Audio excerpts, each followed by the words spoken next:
Hello and welcome. Today, we're shedding light on a relatively uncommon but important eye condition called capsular phimosis. This video will explore what capsular phimosis is, its causes, how it affects the eye, and what can be done about it. Capsular phimosis most commonly arises as a complication following cataract surgery. Specifically, it is linked to contraction of the anterior capsule of the lens after the natural lens has been removed and replaced with an artificial intraocular lens, or IO. While the exact mechanism is not fully understood, several factors are thought to play a role. These include inflammation following surgery, the type of IO used, and individual healing responses.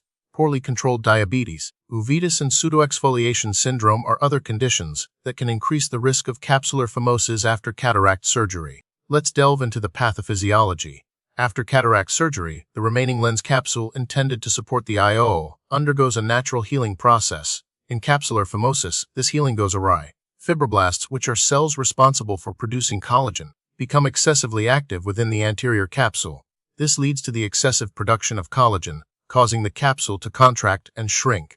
As the anterior capsule contracts, it creates a constricting ring that can distort the IO, obstruct the visual axis, and even cause complications such as IOL decentration or tilt. The contraction is basically an exaggerated scar tissue formation. Capsular phimosis isn't extremely widespread, making it a relatively uncommon complication of cataract surgery.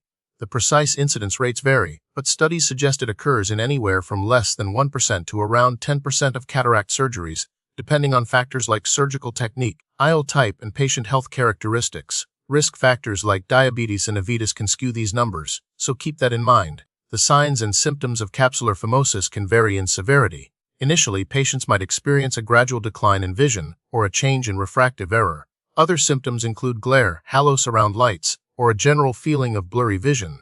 In more advanced cases, the constricted capsule can cause significant distortion of the IO, leading to more pronounced visual disturbances, and in rare cases even IOL dislocation. Diagnosis of capsular phimosis is typically made through a comprehensive eye examination. Your ophthalmologist will use a slit lamp biomicroscope to carefully examine the anterior capsule and the position of the IO. The hallmark finding is a visible contraction of the anterior capsule, creating a small, often fibrotic, opening around the IO. Topography may reveal irregular astigmatism, and in some cases, anterior segment optical coherence tomography, or OCT, can be used to further assess the degree of capsular contraction and its impact on the IO. While there aren't distinct types of capsular phimosis, it can be classified based on the severity of the capsular contraction. Mild cases might involve minimal visual disturbances, while severe cases can cause significant IO distortion and visual impairment. The timing of onset can also be a factor, with some cases developing relatively soon after surgery and others appearing months or even years later. The primary treatment for capsular phimosis involves creating small openings in the contracted anterior capsule to relieve the constriction. This is most commonly achieved using a YAG laser capsulotomy. The laser creates precise cuts in the capsule, effectively releasing the tension and allowing the IO to return to its proper position. In some cases, surgical intervention may be necessary, especially if the YAG laser is not effective or if there are other complications. For instance, IOL exchange may be considered in rare cases where the IOL itself is damaged or significantly displaced. While capsular phimosis cannot always be entirely prevented, there are measures that can reduce the risk. Meticulous surgical technique during cataract surgery is crucial. This includes ensuring proper capsular hepsis size and centration. Certain IOL designs are thought to be associated with a lower risk of capsular phimosis. Controlling pre-existing conditions like diabetes and uveitis can also help minimize inflammation and promote more normal healing after surgery. The prognosis for capsular phimosis is generally very good with appropriate treatment.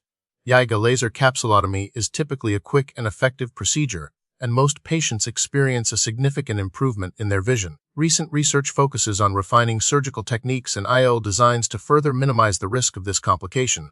Studies are also exploring the role of anti-inflammatory medications in preventing capsular contraction after cataract surgery. As technology advances, we can anticipate even better outcomes for patients experiencing capsular phimosis. Thank you for watching.